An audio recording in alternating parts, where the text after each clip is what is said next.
जिस विषय में आज ये गोष्ठी है, इस पे हमारे विचार हमारे ये हैं, ये रेबीज एक वायरल बीमारी है। आपको जैसे पता है, वायरल बीमारी का इलाज बहुत मुश्किल होता है या रेयर होता है, और इसका बचाव टीके होते हैं, टीकाकरण, वैक्सीनेशन, जिसको हम इंग्लिश में वैक्सीनेशन कहते हैं। रेबीज वायरस एक सबसे वीकेस्ट वायरस है, रेब्डो वायरस। इसको हम किस तरह से प्रिवेंट कर सकते थे? पहले हमारे गांव में, जब तक ये हमारे यहाँ वैक्सीनेशन इंडिया में इतना कॉमन नहीं था, कहते थे ना मिर्च लगा लीजिए, धो लीजिए। वाकई वो बिल्कुल सही जानकारी। ऐसा नहीं है कि हमारे ग्रामीण वासियों को इसके बारे में जानकारी नहीं है। ये वीकेस्ट वायरस होने की वजह से अगर आप इसको धो भी लेंगे, लाल वाली फिनॉल, जो लाइफबॉय की बट्टी होती है जिसके अंदर फिनॉल होता है, अगर आप उससे इसे धो भी लेंगे तो ये वायरस बहुत वीकेस्ट होने की वजह से, कमजोर होने की वजह से बहुत जल्दी खत्म हो जाता, मर जाता है।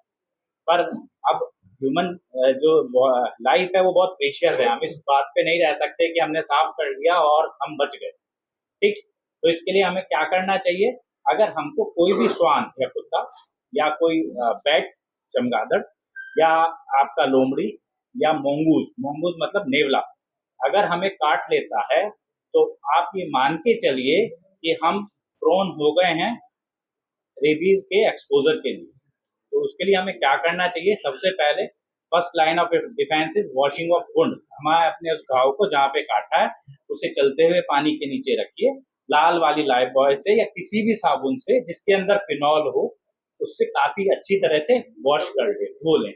ये हमारा फर्स्ट लाइन ऑफ डिफेंस है, जो कहीं भी करा जा सकता है, चाहे वो गांव हो, शहर हो, दूर दराज का इलाका हो।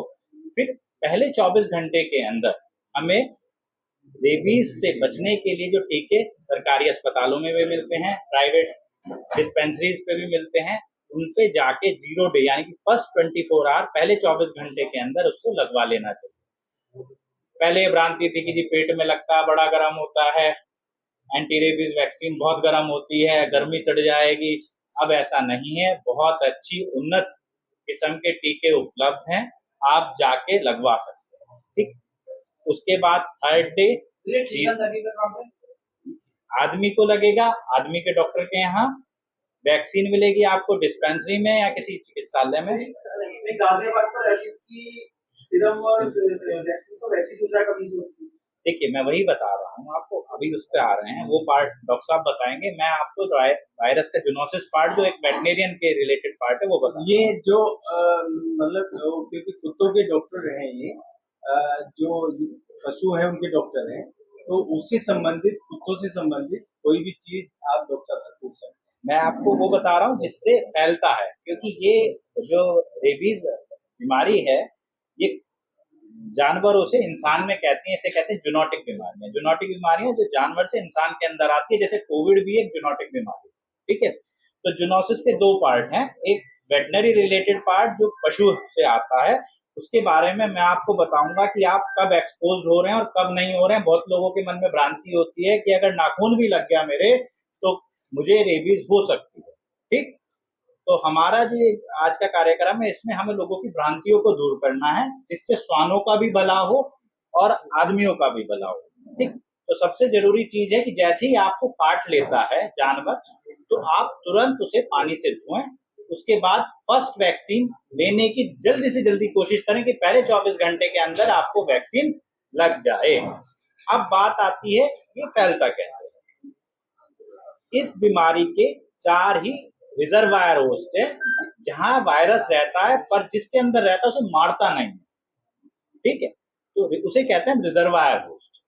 तो ऐसे 4 ही हैं, बैट, चमगादड़, नेवला, लोमड़ी, ठीक, और आपका एक मेरे दिमाग से निकल गया, नहीं कैट नहीं है, बंदर भी नहीं है। ठीक है, मोंगूज, नेवला, ये 4 ही रिजर्वायर होस्ट है जिनके अंदर ये रह सकता है। तो रिजर्वायर होस्ट जब हमारी जो कैनाइन पॉपुलेशन है, चाहे हमारी फेलाइन पॉपुलेशन है, कुत्ते और बिल्ली को अगर मान लीजिए कोई नेवला काट लेता है, ठीक, या फिर कोई चमगादड़ काट लेता है, या कोई लोमड़ी काट लेती है, या गीदड़ काट लेता है, तो वो उसको इन्फेक्ट कर देता है, बाइट करता है, उसके सलाइवा में वायरस होता है और वो जाके उस वुंड के पास चिपक जाता है। जब वो वहां पे चला पहुंच जाता है तो ये चलता है नर्व्स के थ्रू। नर्व से वो सीधे सीधे सीधे सीधे चलता है और जाके हमारे ब्रेन में पहुंच जाता है। ब्रेन से ये वायरस स्लाइवरी ग्लैंड के अंदर, जहां से हमारा थूक बनता है, वहां पे पहुंचता है और सलाइवा के थ्रू ये ट्रांसमिट होता है। ठीक, तो बेसिकली कॉज क्या है कि जैसे ही वो पागल हुआ तो वो क्या करेगा, वो सबको काटेगा। जो जानवर है वो वायरस को जगह जगह प्रोपोगेट करेगा, काटेगा, इंसान को काटेगा, वहां से फिर वो उसकी नर्व में जाएगा, फिर वो ब्रेन में जाएगा, फिर उसके सलाइवा में आएगा या दूसरे कुत्ते को काटेगा। इस तरह से इसका डिजीज प्रोग्रेस करेगा। तो हमें क्या करना चाहिए इसकी रोकथाम के लिए? इसका सबसे आसान तरीका है 120 करोड़ की आबादी को, ह्यूमन आबादी को वैक्सीनेट ना करके हम जो डॉग की, बिल्लियों की, जो हमारे साथ रहने वाले पशु पक्षी हैं, उनको वैक्सीनेट कर देना। उनका नंबर कम है, भाई सरकार का खर्चा भी कम होगा, पशु मालिक का खर्चा भी कम होगा। हम लीस्ट कॉस्ट में मैक्सिमम इम्यूनाइजेशन करने के लिए हम अपने आसपास के जितने जीव जंतु हैं उनको वैक्सीनेट करें। ये इसका सबसे अच्छी रोकथाम है। अभी जो आपका सवाल था ना कि ह्यूमन के लिए वैक्सीन अवेलेबल नहीं है, सीरम अवेलेबल नहीं है, हम वहां तक पहुंचे क्यों? अगर हमारी जो लोकल बॉडीज हैं वो अपना दायित्व निभाएं, तो जो हमारे जितने सड़क के आवारा कुत्ते हैं, हम क्यों ना उनको इम्यूनाइज कर दें? उनकी जनसंख्या तो 10-20 हजार है। पहला आंसर। दूसरा आंसर, जितने हमारे पशु प्रेमी पशुओं को पालते हैं, पशु मालिक, वो अपने डॉग्स का टाइमली वैक्सीनेशन कराएं, तो वो भी एक रोकथाम का बैरियर है। तीसरी चीज, हम अपने आप में जागरूकता लाएं। ठीक, जागरूकता कैसे? किसी को अगर नाखून लग गया उससे नहीं फैलेगा, पैनिक ना हो। ठीक, तीसरी चीज, आप कोई किसी का डॉग घूम रहा है, अगर मान लो आपको गलती से बाइट कर लिया, हो जाते हैं, incidents do happen, accident do happen, it can happen with anybody. तो भाई उससे पहले पूछे कि आपने का कुत्ता वैक्सीनेटेड है क्या? अगर उसने प्रॉपर ईयरली वैक्सीनेशन करा रखा है तो आप प्रोटेक्टेड हैं। फिर आप पैनिक ना करें, आप जाके उसको एक साबुन से जिसमें फिनॉल है उससे साफ कर लें घर जाके, तो डोज, नंबर ऑफ डोज कम लगेंगी अगर वो प्रॉपरली वैक्सीनेटेड। हम हिंदुस्तान बड़े कम चीजों के से हमने इवॉल्व करा है। हमारे पास हर चीज की कमी है, हमारे पास वैक्सीन की कमी है, हमारे पास सीरम की कमी है। तो हमारे पास जो भी रिसोर्सेज हैं हम उसका जुडिशियस यूज क्यों नहीं करते हैं? वो इसलिए नहीं कर पाते हैं क्योंकि हमारे भ्रांतियां बहुत हैं, जानकारी कम है। जानकारी के अभाव में जो हमारे पास थोड़े बहुत रिसोर्सेज भी हैं, हम उसको मिस यूटिलाइज करते हैं या ओवर यूटिलाइज करते हैं, एक्सप्लॉइट करते हैं। जो पैसे वाला है वो वैक्सीन ले लेता है बाहर से खरीद के, जो बेचारा गरीब है उसको नहीं मिलती है ना। हमारे डिस्पैरिटी बहुत है ना। इसी तरह हम सब लोग, अगर इसको, हमें रेबीज के खिलाफ अभियान चलाना है तो हमें सबसे पहले इसका पॉजिटिव एजेंट पकड़ना है।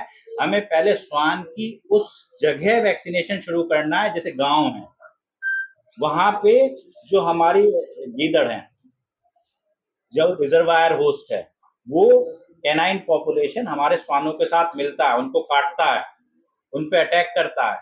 तो हमको सबसे पहले वहां वैक्सीनेशन शुरू करना चाहिए।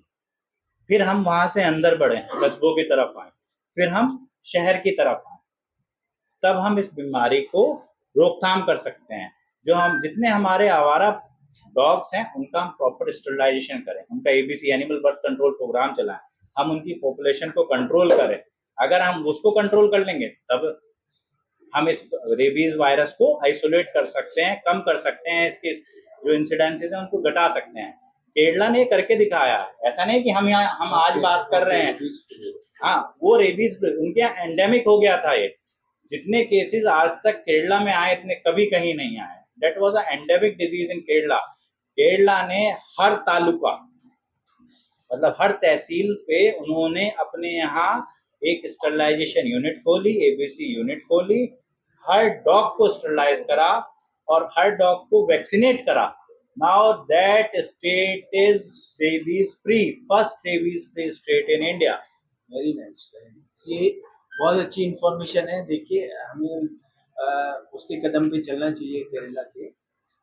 अब आपका डॉग से रिलेटेड कोई भी अगर सवाल है तो पूछ सकते हैं। बच्चे कुत्ते, बिल्ली या बंदर, इनमें कोई लक्षण होते हैं जिन्हें देखने से ये पता चल जाए कि इसको रेबीज से हमें बिल्कुल, प्रिकॉशन बरतना। आपने बहुत अच्छा कहा। देखिए, वायरस एक विषाणु है, वो जीव और निर्जीव के बीच की चेन है।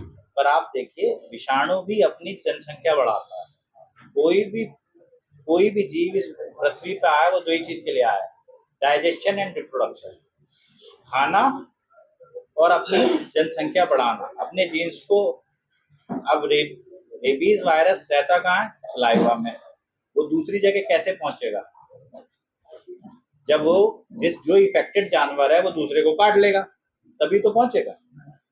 तो उसको हिड़क उठती है कि मैं बाइट करूं। वो ब्रेक है, वो पैक में रहने वाला एनिमल था, वो झुंड में रहता था, वो अपनी टेरिटरी बनाता था।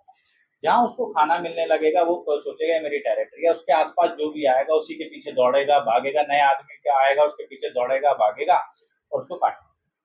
ये उसका तासीर है, ये उसका जेनेटिक मेकअप। अभियान ये है कि ये एक आदमी कोई नहीं कर सकता है।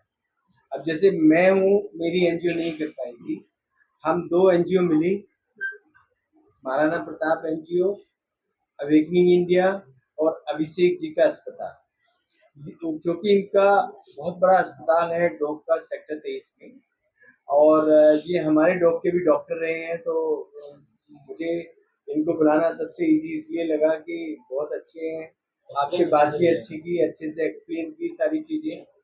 तो ये तो हो गया, हम 3 लोग मिले। अब जो चौथा मिलना है वो चौथा होगा एडमिनिस्ट्रेशन, ठीक है। एडमिनिस्ट्रेशन को हम एप्लीकेशन देंगे, आज छुट्टी थी, कल एप्लीकेशन देंगे कि हम कोई ऐसा प्रोग्राम चलाने जा रहे हैं जो हमारे गाजियाबाद के लिए बेनिफिशियल रहेगा। एडमिनिस्ट्रेशन को जब इंटीमेट हो जाएगा तो हमारे साथ म्युनिसिपैलिटी जुड़ेगी, हेल्थ डिपार्टमेंट जुड़ेगा और एडमिनिस्ट्रेशन जुड़ेगा, वहाँ के पार्षद जुड़ेंगे, पुलिस वाले जुड़ेंगे और जनता जुड़ेगी। अवेयरनेस के लिए हम हर कॉलेज और हर स्कूल में बच्चों को चीजें बताएंगे, और जब बच्चों को चीजें बताएंगे तो एक बच्चा अपने पूरे घर में बताएगा, एक बच्चे को बताएगा, वो पूरे घर में इतने मेंबर है उनको बताएगा रेबीज के बारे में कि रेबीज क्या है, उससे कैसे बचना है। तो ये एक आदमी का काम नहीं है, एक एनजीओ का काम नहीं है, ये एफर्ट है, कलेक्टिव एफर्ट। और जब कलेक्टिव एफर्ट होगा तो कैसे हमें इम्यूनाइजेशन करना है डॉग का, उनका हमें कैसे नसबंदी करनी है, तो हमारे साथ डॉक्टर साहब रहेंगे, इनकी एडवाइस रहेगी, साथ में टीम को भी हम रखेंगे और हम लोग मिलके सब इस काम को करेंगे। तो ऑलरेडी बताया डॉक्टर साहब ने कि केरला ऐसा स्टेट है जिसको रेबीज फ्री बताया जा रहा है, ठीक है। ये मुझे भी आज ही पता लगा है, मैं आपको बताऊं।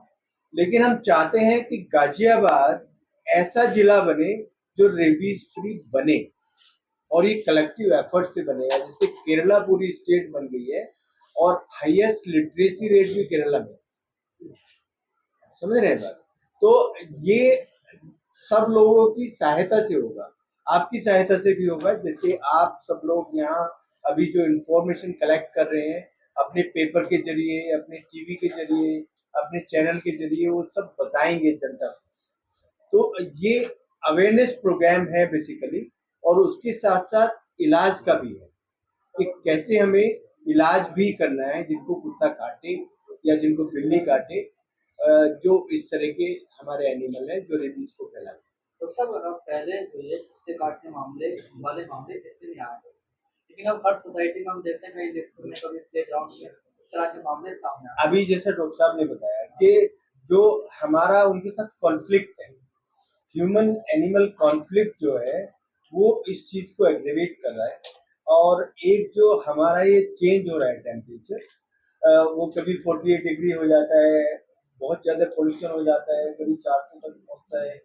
तो मैं जो समझता हूँ, अभिषेक अच्छा बता पाएंगे कि उनको जो नाक में उनका वो जाता है इरिटेंट, वो उससे भी इरिटेट होते होंगे। तो जैसे हम इरिटेट होते हैं, हमें एलर्जी होती है, हमें अस्थमा होता है, तो वो भी इरिटेट होते होंगे। तो जब इरिटेट होगा डॉग तो काटेगा। डॉक्टर साहब, ये क्या अभियान है? इस अभियान के बारे में जानकारी, अभियान ये है, कैसे चलाया जाएगा, क्या रोड मैप है? रोड मैप ये है, देखिए 100 वार्ड है हमारे गाजियाबाद में, 100 वार्ड है। पहले वार्ड से लेके 100 वार्ड तक ये अभियान चलेगा, जो अभी मैंने पैटर्न बताया, सबके साथ मिलके। तो हमें वैक्सीनेशन भी करना है एनिमल्स का, ठीक है, और उनको हमें उनका वो भी करवाना है, नसबंदी भी करवाना है, ठीक है। और जिनको काट रहे हैं, जैसे ह्यूमन को काट रहे हैं, तो उनको भी बताना है कि तुम्हें इतने इंजेक्शन लगने हैं, इतने गैप से लगने हैं, अगर सरकारी अस्पताल नहीं लगा रहा है तो हम लगाएंगे। तो इस तरीके से ये प्रोग्राम चलेगा। तो आप बताइए, आप ये बताइए, जो अभी डॉक्टर साहब ने बताया, डॉक्टर ब्रीफ कर रहे हैं, इसका मेन जो निकल रहा है वो ये कि अवेयरनेस की कमी है, ठीक है। सबसे ज्यादा केसेस जो आते हैं वो सोसाइटीज में आते हैं, लोकल गरीब मोहल्ले में नहीं आते हैं। तो क्या वो लोग अवेयर नहीं है इन चीजों को लेकर, या उसको देखकर इग्नोर करते हैं? क्योंकि जो क्लैशेस आ रहे हैं डॉग्स के और ह्यूमन के बीच में, वो सोसाइटी से ही क्यों निकल रहे हैं? कुत्ता काट रहा है लिफ्ट के अंदर, वो किसी नॉर्मल, अगर हम किसी कॉलोनी में जाते हैं, नॉर्मल खाने वाला केस, लेकिन ये किसी हाई सोसाइटी के अंदर हो रहा है। पार्क में बच्चों को काट रहा है, वो बाहर नहीं काट रहा है, लेकिन वो काट रहा है सोसाइटी के अंदर। क्या पानी ये अवेयरनेस की कमी है, या इस चीज को सोचकर समझकर इग्नोर करके ईगो की प्रॉब्लम?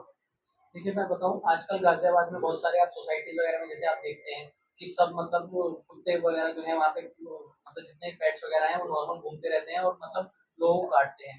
तो ये इनको अवेयरनेस तो बहुत ज्यादा मतलब हमें करानी पड़ेगी हर चीज के लिए। यही हमारी मुहिम चलानी है हमें कि कॉलेज में, सोसाइटीज में, हर जगह हम इस चीज के लिए अवेयर करें लोगों को कि रेबीज से क्या क्या दिक्कतें हो सकती हैं। और आगे पीछे कुछ दिनों में आपने देखा भी है कैसे बच्चे मरे हैं, क्या क्या हुआ है सोसाइटीज में। तो अगर अवेयरनेस है और फिर भी लोगों की वो क्रैश कर रही है तो ये बहुत ही हमारे लिए दुखदायी बात है। और इस चीज को सही है जी। मेरी सोसाइटी है जिसमें डेली कुत्ते काटते हैं, डेली कोई दिन गाजियाबाद में आजकल हर सोसाइटी ऐसी होती जा रही है। नहीं काटते और 150 कुत्ते हैं केडीपी का। अब ये केडीपी सोसाइटी के अंदर अवेयरनेस के लिए 2 लड़कियां जाती हैं, लड़कियों को मारा जाता है, कपड़े फाड़े जाते हैं, वीडियो में बस ऐसी वीडियो क्या ऊपर देख नहीं सकते, नाले में डाल दिया जाता है। सोसाइटी की जो मेट्स थी, सिक्योरिटी गार्ड की, आते हैं मारती है। अगर आप वीडियो देखो तो आप शर्म से हो तो वीडियो आगे नहीं देखूंगा। महिलाएं भेजी जाती है महिलाओं को पीटने के लिए। वो सिर्फ क्या करना है, 2 लड़कियां अवेयरनेस प्रोग्राम के लिए आई थी, उनका कसूर क्या था? Awareness programme. वो इतने डरी हुई है, अपने कॉलेज जाना छोड़ दिया है, घर से निकलना बंद कर दिया उन्होंने। उनको डर लगता है। ये क्या हाई सोसाइटी नहीं, देखिए अब मैं वही आपको बताना चाह रहा हूँ, ये बात समझने वाली, ये उसी चीज को समझिए। जो वहाँ सोसाइटी के प्रेसिडेंट हैं, वो जो भी सोसाइटी के प्रेसिडेंट हैं, क्या उन लड़कियों ने उनसे अवेयरनेस की बात चलेगा, जो सोसाइटी में है, हमारे पास एविडेंस है, कपड़े फाड़ते हैं। नहीं, वो एविडेंस होगा आपके पास, क्योंकि आप नेगेटिव खबर इमीडिएटली चलाएंगे। मैं तो ये पूछ रहा हूँ, जो 2 लड़कियां हैं, क्या उन्होंने सोसाइटी के प्रेसिडेंट से, उसकी कमेटी से परमिशन लिया? ये आपके पास एविडेंस नहीं होगा। उसका नियम को सोसाइटी गेट पे ही बिल्कुल नहीं, एक प्रॉपर वे में परमिशन लेनी चाहिए, वो हम बताना चाह रहे हैं। हम अभी डीएम को एप्लीकेशन दे रहे हैं, एडमिनिस्ट्रेशन को क्यों साथ ले रहे हैं? इसलिए साथ ले रहे हैं, कोई भी सोसाइटी वाला इसमें कोई अपनी धींगादस्ती ना चलाए, वो भी परमिशन दे, उसको भी हम एप्लीकेशन देंगे कि आपकी सोसाइटी में ऐसी ड्राइव हम चलाना चाहते हैं और परमिशन उसको देनी पड़ेगी। अच्छा, मैं आपसे इसमें ही मैम को कहना चाहूंगा, आप कह रहे हैं 150 डॉग्स आपके यहाँ हैं, 150 डॉग आपकी सोसाइटी में है, कितने डॉग स्टरलाइज्ड हैं आपके यहाँ? एनिमल बर्थ कंट्रोल कितने डॉग्स का हो गया? अब ये तो मुझे नहीं क्यों नहीं पता? आपकी society, 1 minute ma'am, 1 second ma'am, आप मेंटेनेंस, 1 मिनट सुनिए, आप मेंटेनेंस पे करते हैं? सबसे पहले बताया, देखिए बेस्ट माध्यम क्या है? स्कूल और कॉलेजेस बेस्ट माध्यम।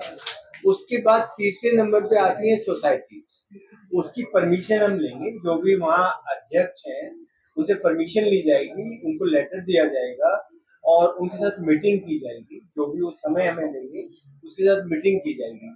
ऐसा नहीं होगा कि हम स्टिंग करने के लिए वहाँ पहुंच जाए अंदर और उसका फोटो खींच रहे हैं तो पिटाई होनी है, ठीक है, उनको क्या बताऊँ कौन है, तो पिटाई होनी है और उसके वीडियो में वायरल होने, जैसे बता रहे हैं भाई साहब कि अभी तक हमारे पास वीडियो है।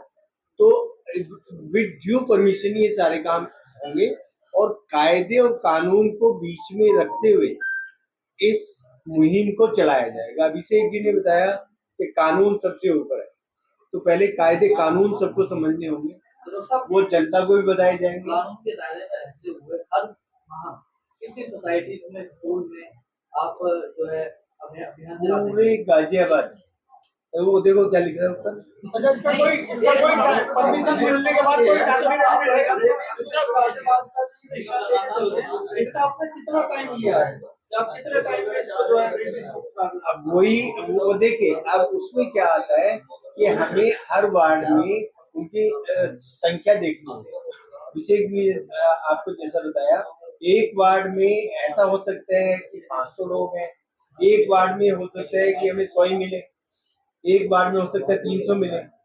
तो उनकी संख्या देख के सवाल ये भी डॉक्टर साहब मेरा, जैसे कि नगर निगम भी वैक्सीनेट कर रहा है, तो आप कैसे पता लगाएंगे कि ये लोग ऑलरेडी वैक्सीनेट है? नहीं, हम उनको स्टिमुलेट करेंगे ना, आओ भैया हमारे साथ। तो ये जब हम करेंगे तो उनको शर्म आएगी, यार ये तो गवर्नमेंट का काम था। इसका जवाब यह है, जो नगर निगम जिनको भी वैक्सीनेट करता है तो एबीसी करता है, उनके कान काटे जाते हैं। आपने बहुत देखा होगा उस पे स्टिकर लगा हुआ है। ईयर के टिप कटी हुई। लोगों की संख्या देखिए और ध्यान की संख्या बढ़ाई जाए। अगर एक ही वार्ड में लोग ज्यादा हैं तो बिहार 2 या 3 होंगे, ऐसी बात कह रहे हो? जी। डॉक्टर साहब आप बोले 100 वार्ड में करेंगे, अगर मान लीजिए किसी वार्ड से कोई आपको अप्रोच करता है कि मेरे यहाँ पे डॉक्टर नाम कितना है, आप ये चेक करिए कि मेरा संख्या हो रहा है या वैक्सीनेशन कुछ होना है, तो प्रायोरिटी उसको देंगे या फिर वार्ड के हिसाब से ही चलेंगे? नहीं, हम वार्ड के हिसाब से,